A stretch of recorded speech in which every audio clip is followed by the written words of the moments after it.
From Hollywood, it's time now for Edmond O'Brien as... Johnny Dollar. Mrs. French speaking. Who is this? Oh, I'm sorry for my explosive greeting, Mrs. French. It's a habit I've gotten into. This is Mr. Dollar from the insurance company. Oh, yes, I received the message that you'd called. But I don't think I understand you're coming to Chicago. Well, I guess they haven't got around to writing you about it. They sent me here to talk to you about your son. I see. And then if we decide there are grounds for your fears about him, they've given me authority to go out to the Malay states and investigate the situation. Oh, that's very nice of them. I am afraid for Edward. I'll come out to see you about 1:30 then, Mrs. French.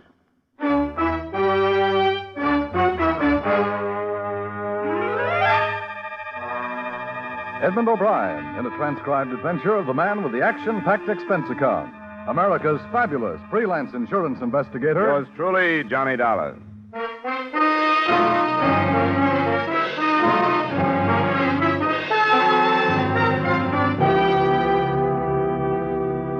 Expense account submitted by Special Investigator Johnny Dollar to Home Office Tri-State Insurance Group, Hartford, Connecticut. The following is an accounting of expenditures during my investigation of the Edward French matter. Expense account item 1, $95 airfare and incidentals between Hartford and Chicago, the home of Edward French's mother. There the story went about as follows. Edward French had left the States after the war and gone to the Malay States, where he managed a tea plantation, concentrating on sales to a buyer for the Jewel Tea Company. He'd married an English girl, and their life seemed pleasant enough, but a letter from a Constable Wicklow had reported the abrupt end of that. Edward, on a business trip to Singapore, had disappeared. The current crop of Malay guerrillas was suspected, but there was not one clue as to whether he was alive or dead.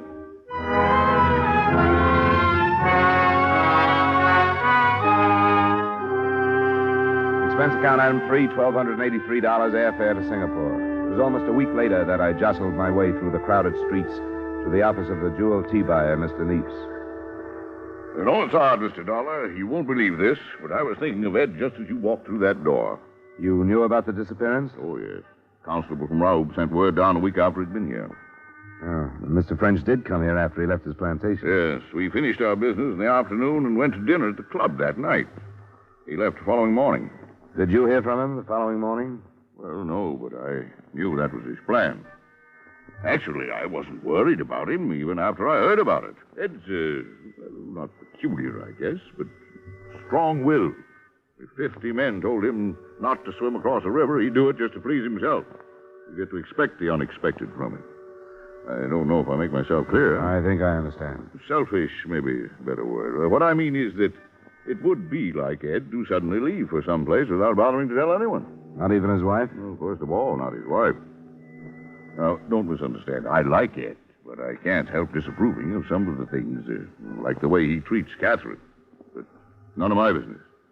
I like him in spite of those things. I think Ed will show up when he gets ready to and laugh at the trouble he's caused. You don't put any stock in the idea that the guerrillas might have got him, huh? Bandits, I understand you call them. Yes. Well, of course, there's always that possibility. A panther is killed now and then, but I'd expect Ed to be the last one. If he just took off someplace as you suspect, would you have an idea where he'd go? No, I'm afraid I wouldn't. It's a big world, you know. Yeah. How do I get to Raoub?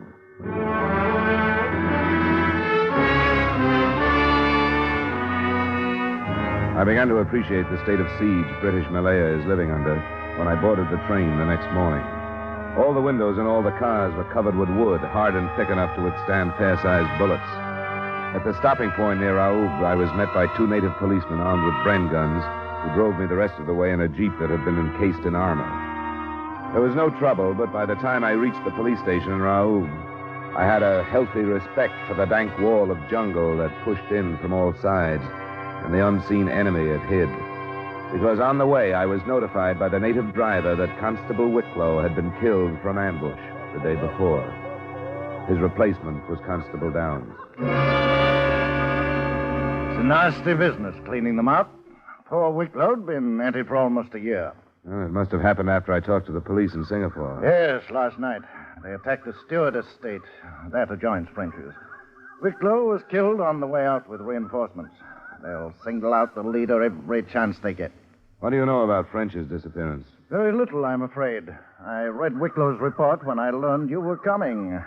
Undoubtedly the work of the bandits, although it might appear to be kidnapping. Kidnapping. That's a new theory. Oh, hardly a theory yet.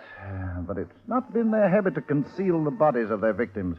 This is the first case on record where a vehicle has been taken. I didn't know about that either. That's what Wicklow's report said.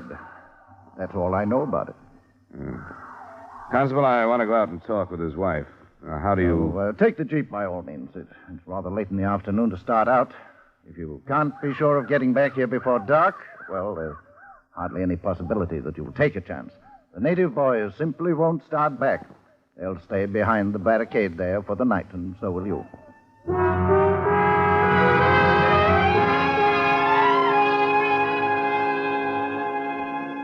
The French estate, like the others, maintained about 50 private soldiers who held defensive positions about the place 24 hours a day. By the time I got there, they had pulled in for the night and were manning a tight perimeter around the main house. As the Jeep passed through it, I saw that they were fairly well armed with rifles, light automatic weapons, and grenades. In sight of all this, waiting on the veranda, and dressed as though she were about to leave for a cocktail party, Mrs. French looked entirely out of place.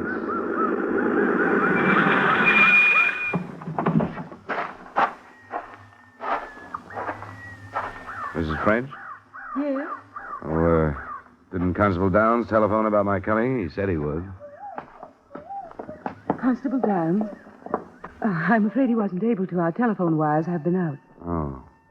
Well, my name is Dollar, Mrs. French. How do you do? I'm here from the States to investigate the disappearance of your husband. The United States? I don't understand. I was sent by the insurance company that carries the policy on his life. It's quite a big policy, you know. Yes. Please sit down. Thank you. Mr. Dollar, you must understand what our fears are. That Edward has been killed by the bandits. There's no proof of that yet. As a matter of fact, Constable Downs seems to think there's a fair possibility that he hasn't been. What did he say? That they never bother to hide anyone they've killed, and your husband's body hasn't been found. Also, that they never steal cars, and your husband's car hasn't been found. I haven't dared to hope. What does he think it means? I don't think he's sure, but he mentioned kidnapping. I didn't know until I talked to him that your husband had been in his car when he disappeared. Does that mean that he drove to Singapore? Yes, he always drove. Through more than 200 miles of jungle during an emergency like this? Why would he do that? Because everybody told him that he shouldn't. My husband was like that. You're convinced that he's dead, aren't you? Well, I haven't dared to hope. I've thought the worst so that it... Mrs. French. Where did it come from? It's hard to tell. That way, I thought. You'd better sit down, Mrs. French. Come on. Come on, sit down.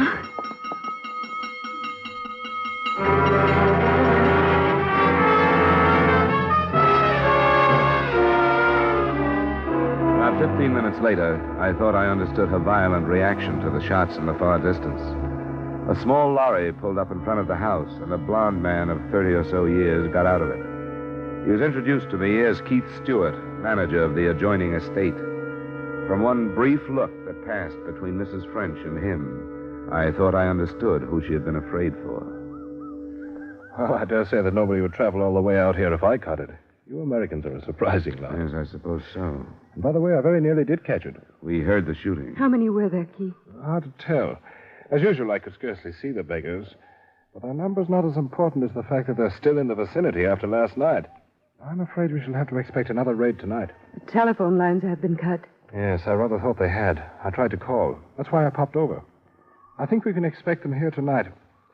Is that your Jeep, Mr. Dollar? Constable Downs let me use it. I wouldn't try to return to Raoub until morning if I were you.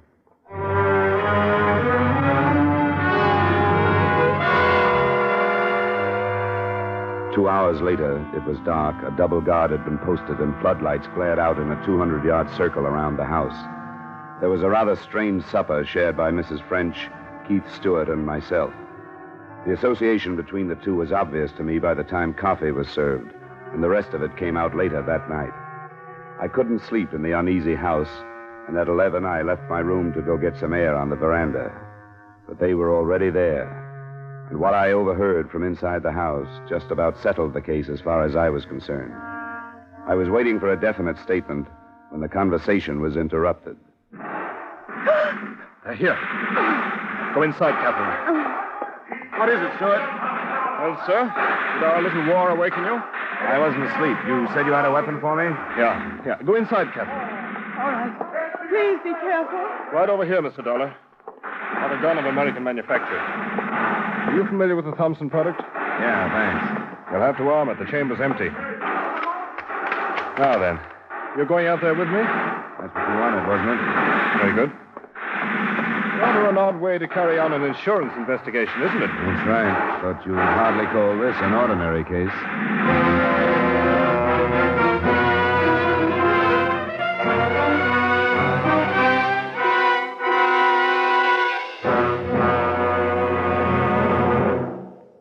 We'll return you to the second act of Yours Truly, Johnny Dollar, in just a moment. There have been some changes made, and it's faster, it's funnier, it's got new life and brand new punch because Jan Murray's taken over. What show is this? Why, CBS's Saturday night musical quiz, Sing It Again. That hour of melody, mirth, and money that's heard on most of these same CBS stations. Yes, Jan Murray is your new host. Alan Dale, Judy Lynn, the Riddlers, and Ray Block are your music makers. And there's still loads and loads of cash for identifying the phantom voice. Be sure to hear the new Sing It Again starring Jan Murray tonight on CBS. Now with our star, Edmond O'Brien, we return you to the second act of Yours Truly, Johnny Dollar.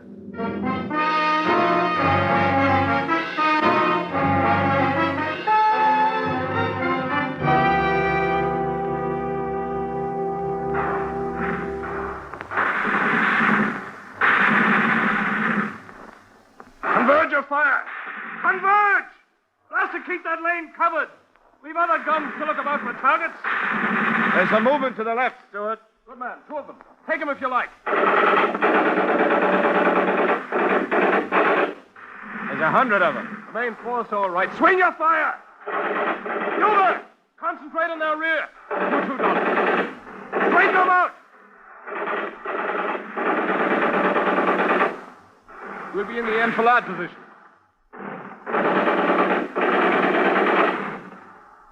Grenades! Grenades! Now!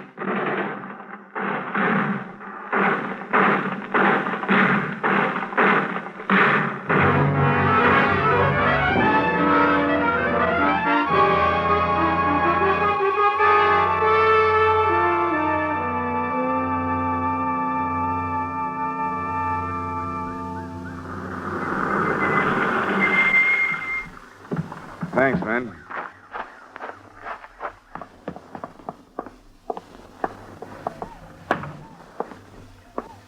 Well, good morning, Mr. Dollar. Bandits gave you a bit of a go last night, I'm It told. was over by 2 a.m. I'm sorry I got your men into it, Constable. Oh, nonsense. They're policemen. You brought them both back, didn't you? Yes, the one death we had was a boy from the estate. Ah, beastly business. What about the bandits? I don't know. I didn't stay to count. There's been a development in the French disappearance that will probably surprise you. Oh? I overheard a private conversation between Stewart and Mrs. French. Or at least they thought it was private. I can think only one thing after hearing what they said. They're back of French's disappearance, not the bandits. Oh, see here now. I told you it'd be a surprise, but it's the truth. You suspect that there's something between them? It's more than a suspicion. I know that to be a fact. Good Lord. They talked about whether or not French knew about their association and whether or not he'd mentioned it to somebody who could have told me about it. She's afraid I'm suspicious of them, she said. What else could they have been talking about, Constable? I don't know. Good Lord. Did it sound as though they'd killed him? Yes, it did. But unfortunately, an overheard conversation isn't much in the way of proof. No. Pity the body hasn't been found. That would help. He didn't say so, but I sort of assumed that Stewart has a wife. Is that right? Yes, he has. Rather a pathetic, sickly woman. You can't say that about Mrs. French. Oh, no. I suppose one couldn't. I wonder if you could call Stewart into town for something this afternoon. Maybe a report on last night's action. I'd like to talk to his wife. Why, yes, I imagine I could. I'll ask 2 or 3 of the planters. As a matter of fact, I should arrange a meeting to discuss common defense. But good Lord, Dollar, this possibility is astounding.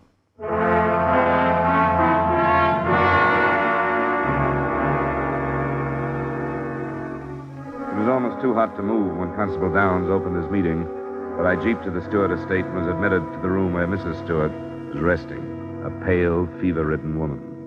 Mr. Dollar, we've traveled a great distance in order to ask questions. I find rather strange your hesitancy now that you are here. There are some questions that are particularly hard to ask. About your husband, Mrs. Stewart. Yes? Do you know about your husband and Mrs. French?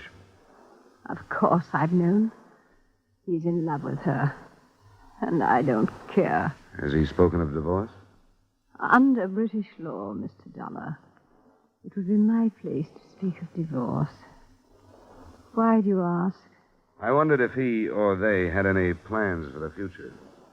I assure you that any of Keith's plans for the future will include me. Unless he kills me. At times I wish he would. Do you think Edward French knew about his wife? I don't know. Mrs. Stewart, I don't know if you really think your husband is capable of killing you. But it looks very much as though he did kill Edward French. I hope he did. And I hope he's punished for it. Can you think of anything that might help me prove that he did? No. Oh, I wish I could remember. French disappeared about a month ago. Evidently, he left Singapore in his car. If your husband killed him, he would have to have met him on the road back. Can you remember your husband leaving for any length of time about a month ago? Yes. Yes, I do remember. A month ago. He left before noon in his lorry. He was gone for 2 or 3 hours. Did he say where he'd gone? No. I asked him, and he said he'd been inspecting the groves. But he was lying.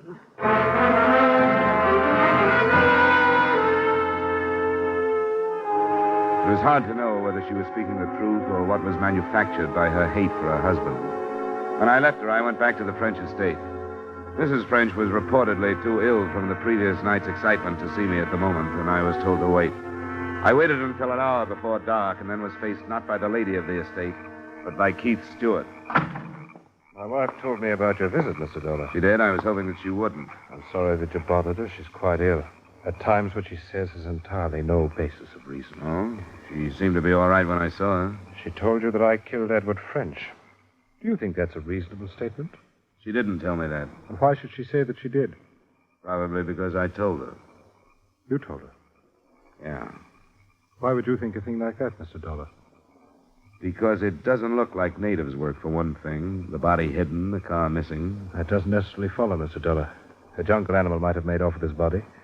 An armored auto such as his could be sold quite easily for a great deal of money. His body might also offer proof of who killed him. The car, too, possibly. I'm afraid you're in error, Mr. Dollar. Edward was killed by bandits. How do you know that? Considering the number of deaths attributable to them, I think it's safe to assume. You're in love with his wife. I make no secret of that, sir. You made no secret of your conversation with her last night, either. What do you mean? I mean on the veranda last night, just before the attack. I see. You told her there was nothing to worry about, if you'll remember. But you were wrong. I'm afraid you were, too, Mr. Dollar. Spying is not looked upon with any amount of favor here. It's not my usual method, but your stupidity made it almost unavoidable. How do you think the murder is going to be received? I insist there was no murder per se. Edward was killed by the bandits. Keith. Catherine, will you go back to your room, please? No, Keith. I have a right to know what's being said. Nothing is being said, my dear, that would be of any interest to you.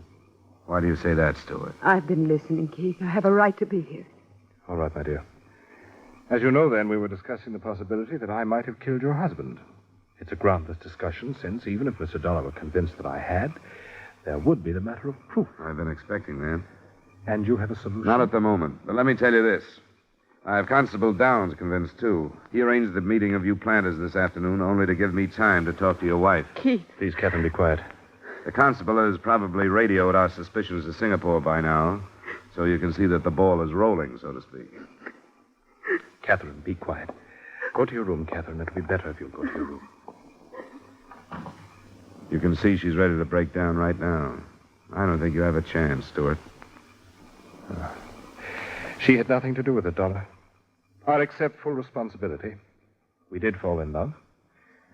Edward was a beast. That has nothing to do with it, has it? If you'd known him, you'd realize that it had a great deal to do with it. He deserved to die. Life is cheap here in the Malay States. Good men have been dying. He wasn't a good man. He was a beast. And I took the emergency and used it to my advantage. To Catherine's advantage. You met him when he came back from Singapore? Yes, I drove my lorry to meet him. I feigned engine trouble, and when he got out, I shot him and drove away. But I didn't tell Catherine until after I'd done it. Do you want to go into town to give your story to Constable Downs, or shall I send in for him? I'll go in. If you wouldn't mind, I'd appreciate it if I could go to my estate first. It's close to dark. I'd appreciate it. We'll go in the Jeep then. I've got 2 armed men in there. All right, Mr. Dollar. I won't say goodbye to Catherine. If we could leave now. Oh, you're carrying an automatic. I'd better take that. All right, we can go now.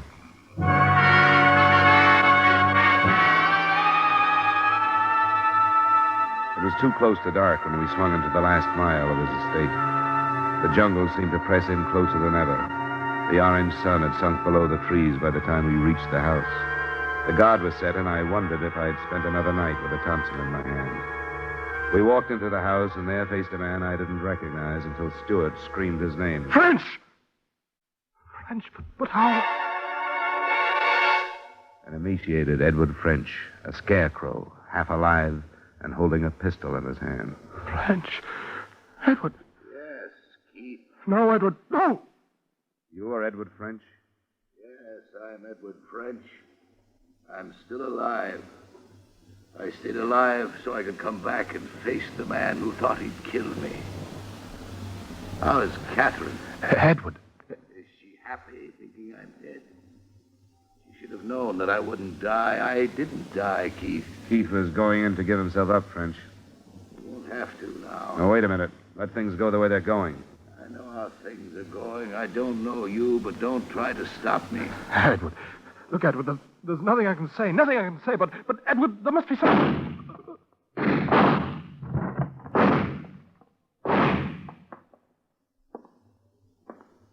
Give me that thing, French. Sure. There it is. Well, I've shown them a thing or two around here. Yeah, you sure have.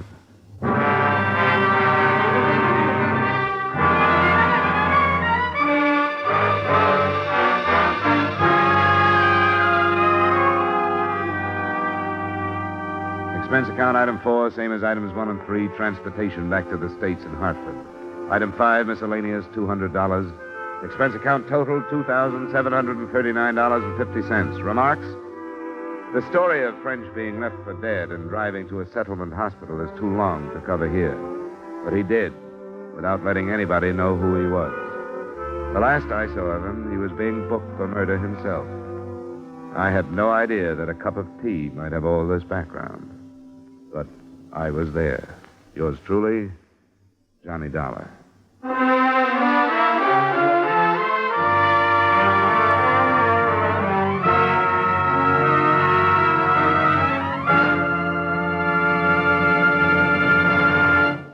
Yours truly, Johnny Dollar, stars Edmond O'Brien in the title role and is written by Gil Dodd with music by Wilbur Hatch. Edmond O'Brien's latest picture is the Paramount Pictures production, The Redhead and the Cowboy. Featured in tonight's cast were Jeanette Nolan, John McIntyre, Tudor Owen, Maria Palmer, and Dan O'Herlihy. Yours truly, Johnny Dollar, was transcribed in Hollywood by Jaime Del Valle. This is Dan Cutterly inviting you to join us next week at this time when Edmond O'Brien returns as... Yours truly, Johnny Dollar.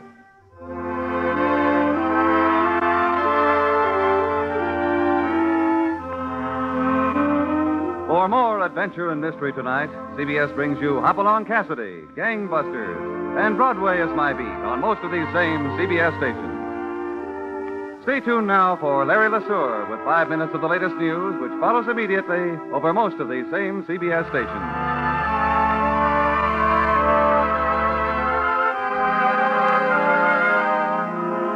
This is CBS, where you laugh at Jack Benny every Sunday night, the Columbia Broadcasting System.